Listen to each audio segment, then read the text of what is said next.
A simple black woman walked into the most prestigious gala in the city. She was neglected, overlooked, treated like she didn't belong, until the billionaire took the mic and revealed a truth that silenced the entire room.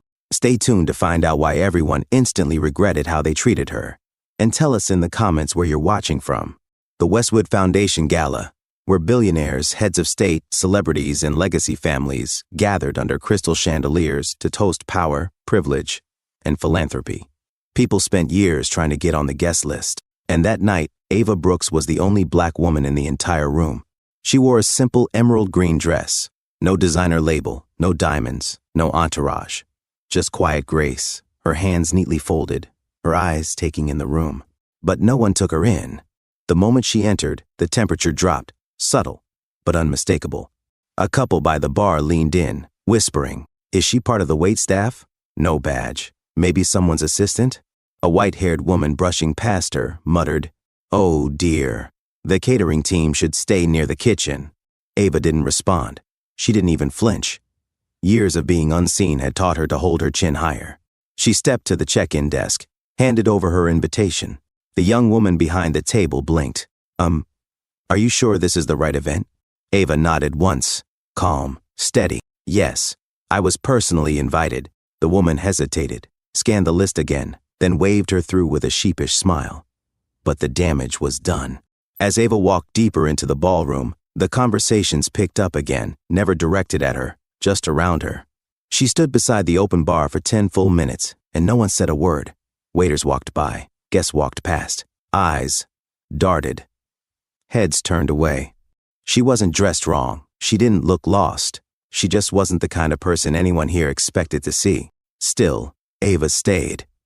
She didn't come for the cocktails or the company. She came because something deeper had led her here. And none of them, not one person in that glittering self-important room, had any idea who she really was. But that would change soon. When Graham Westwood stepped onto the stage, the room straightened with reverence.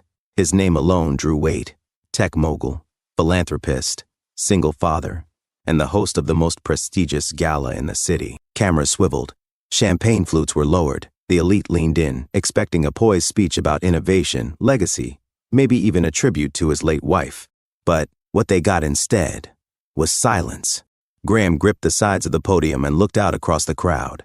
His voice, when it came, was quiet but piercing.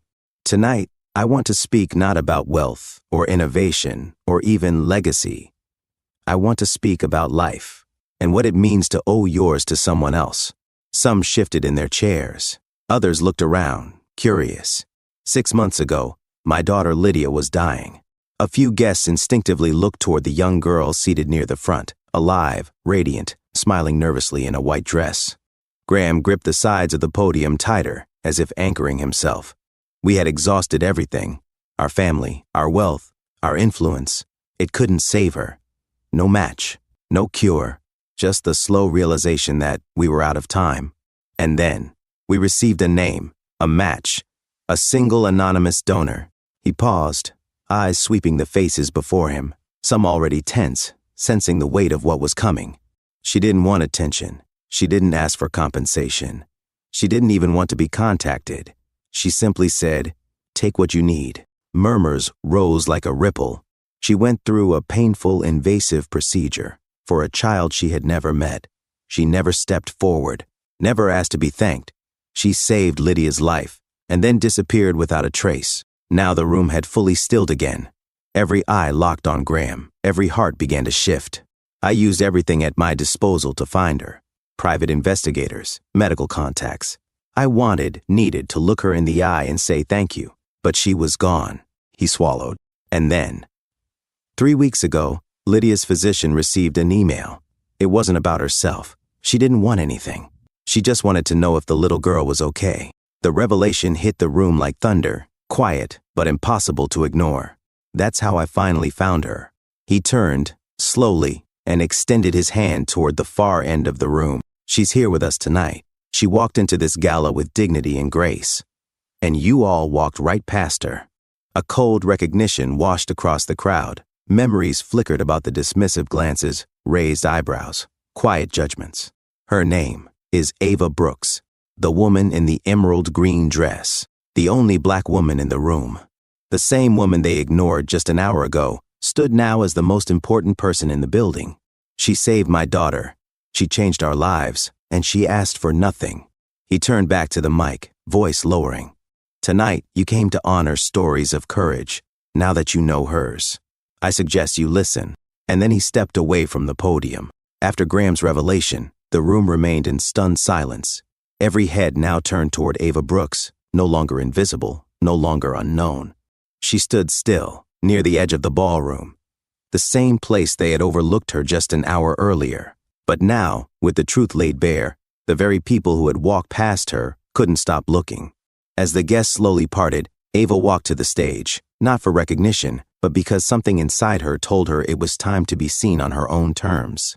Graham met her with quiet reverence, offering his hand. She took it and stepped up to the mic, not for applause, but for clarity. Her voice was calm, clear, collected. Before you clap, I want to ask something. The room leaned in. If Mr. Westwood hadn't said my name tonight, would you have seen me? Would you have spoken to me? Or would I have remained who I was when I walked in, unseen, unacknowledged, uninvited in spirit, even though I had an invitation in hand? The question struck like lightning. You all say this gala is about honor, legacy, giving back. But you only looked at me when someone powerful told you I mattered. What does that say? There were no answers, just the kind of silence that meant everyone was thinking. I didn't do what I did to be praised. I didn't know whose daughter she was. I just knew she needed a match. That was enough. She paused, her tone softening. But since I'm standing here now, let it mean something. Let the next woman who looks like me walk into a room like this without needing someone else's name behind hers to justify her worth. She stepped back. No dramatic bow, no smile. Just dignity. The applause came slowly, this time real. Uncomfortable for some, emotional for others. It wasn't just about her speech. It was about the truth. Then Graham took the mic again. Ava, I want to do more than say thank you. He turned to the crowd. In partnership with the Westwood Foundation, we are launching the Ava Brooks Pediatric Research Center, focused on rare childhood diseases, fully funded with an initial gift of $50 million. The audience gasped. It was one of the largest single-night donations in the gala's history. And tonight, he added, we are presenting Ava with the Humanitarian Courage Award, not just for what she did, but for who she is. A gold medallion was brought out, placed gently over her shoulders, her name engraved, her legacy made public. The applause swelled again, louder, more genuine now. Ava accepted it graciously. She didn't gloat. She didn't glow. She simply nodded with quiet gratitude. But then, Graham didn't leave the stage. He stepped closer to her. There's one more thing I want to say. Now the room leaned in again, curious, uncertain. Ava, these past few weeks, after I found out who you were, I've spent time with you, and I realized what you gave my daughter wasn't just life. What you gave me was hope again. He reached into his jacket and pulled out a small box. I've loved once before, and I thought I'd never feel that again. But you changed that. He dropped to one knee and proposed, Ava Brooks, will you marry me? The proposal wasn't just shocking, it was unimaginable to those who had written Ava off at first glance. The moment Graham dropped to one knee, the air shifted again. Only this time, it wasn't about status or perception. It was about love. Real love. The kind that takes root quietly and blooms without asking permission. On stage, Ava stood frozen. Not because she was unsure of her value, but because everything in her life had taught her to protect herself from moments like this. She didn't move, didn't speak. Her hands remained at her sides, and her eyes scanned Graham's face with care, not shock. He looked up at her, still holding the box, still kneeling before a woman the entire room had once ignored. But now, no one could deny the truth. No one could unsee her anymore. Ava, Graham said softly, I know this is public, and I know this is a lot, but I meant every word. I love you, and I love the heart that gave without asking. I want a life where you never have to walk into another room wondering if you belong. Because with me, you always will. Still, Ava didn't speak. She looked at the audience, many of whom now wore expressions of guilt-tinged awe.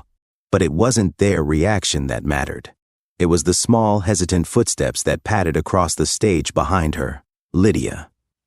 The little girl stood in her white dress, looking up at Ava not with pressure, but with something purer, hope. She tugged gently on the hem of Ava's dress. Ava turned, and Lydia reached for her hand, her voice just above a whisper, but clear enough to carry through the room. "You don't have to say yes," she said, "but I already love you." Those words undid something in Ava. Her breath caught, her fingers trembled. She knelt, slowly, lowering herself to Lydia's level, and cupped the child's cheeks in both hands. "Sweetheart, I love you too." The crowd softened, some smiled, some wept. But the moment still belonged to Ava, and she hadn't answered the question. She rose slowly, her eyes meeting Graham's again. His hand remained extended, the box still open, but his expression had changed. This wasn't a demand, it wasn't a performance. It was a vow offered without condition. Ava placed her hand over her heart, steadying her breath. Then she looked at the two of them, this man who had stepped back when she needed space, and this child who saw her soul before anyone else did.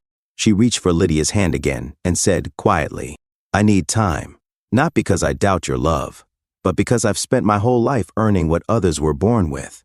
And if I'm going to walk into this life with you, I want to walk in fully. For me, for her, for us." Graham nodded, eyes wet but smiling. "On your time, your terms." Ava gave the smallest nod, her voice calm and sure. "Then we'll begin there." And the applause that followed wasn't just for a speech or a donation or even a proposal.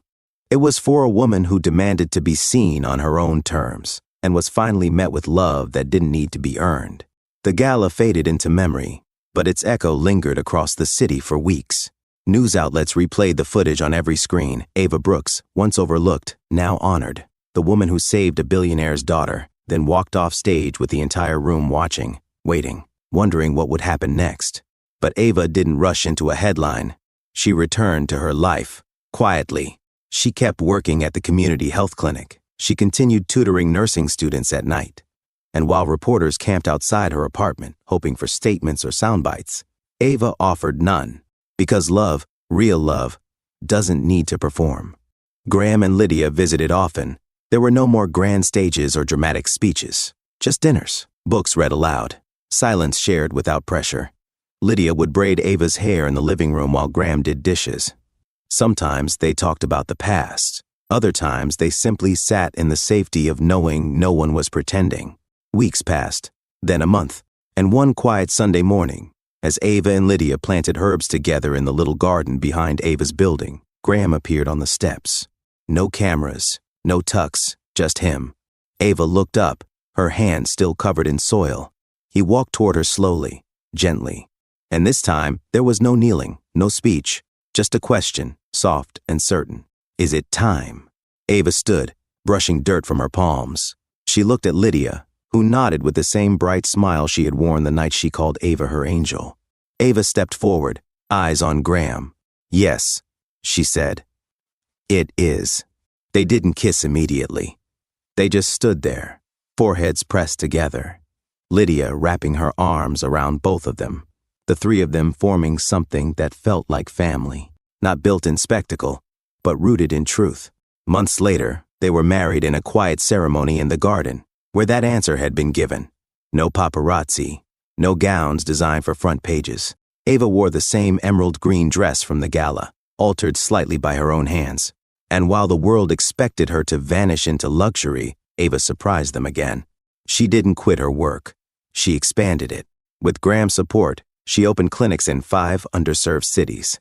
She founded the Ava Brooks Foundation, focused on access to medical care, education, and equity for young women of color. She mentored, she led, she gave, and when asked why she continued working when she could live comfortably forever, Ava answered with quiet certainty. Comfort is not the goal. Purpose is. Graham never tried to change her. Lydia never stopped calling her Mama Ava. And the world?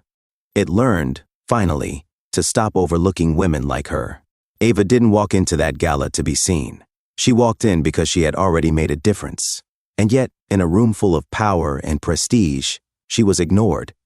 Until her truth changed everything. It makes you wonder, how many people do we pass by every day, not realizing they might be carrying the very light we need? Have you ever been overlooked? Or maybe, have you ever overlooked someone only to realize later how wrong you were? Let's talk about it in the comments. We'd love to hear your story.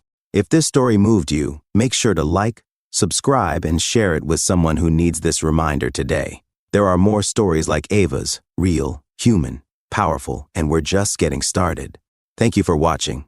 We'll see you in the next story.